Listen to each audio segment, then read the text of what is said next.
ევროპის ერთ-ერთი ყველაზე წამყვანი საწარმოს ტესტირების შედეგი იტალიელმა სპეციალისტებმა ქართველი მეცნიერების გამოგონებას საუკეთესოდ აღიარეს. მალე საქართველოში ტექნოპარკი შეიქმნება და ახალი თაობის სამუხრუჭე ხუნდების სერიული წარმოება დაიწყება.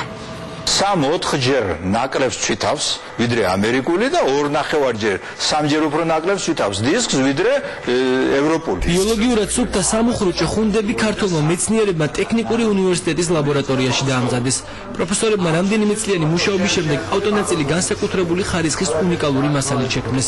მოდელების შემოწმებაზე იტალიის ყველაზე ცნობილ საწარმოში გადააგზავნეს. ტესტირების შემდეგ ქართველი მეცნიერების მიერ შექმნილი ნიმუშები ევროპაში საუკეთესოდ აღიარეს.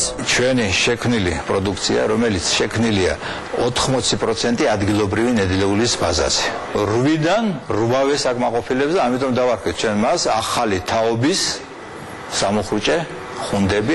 ახალი თაობის სამუხრუჭე ხუნდების მასიური წარმოება მალე საქართველოში დაიწყება.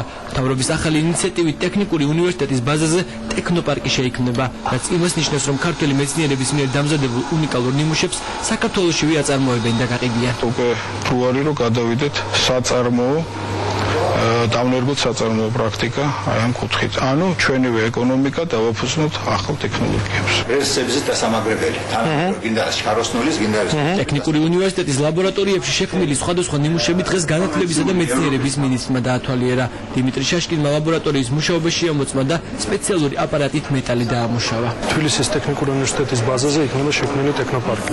ეს ნიშნავს, საერთოდ ტექნოპარკი ნიშნავს ათასობით დასაქმებულ ადამიანს, ასობით დასაქმებულ მეცნიერს. და ჩემი აზრით ეს არის მომავალი ჩვენი მეცნიერების. ლაბორატორიებში შექმნილი ავტონაწილები მსოფლიოს წამყვანმა კომპანიებმა შეისყიდეს. ქართველი მეცნიერების მიერ დამზადებული ძრავის დეტალები ნანოტექნოლოგიებით დამზადდა.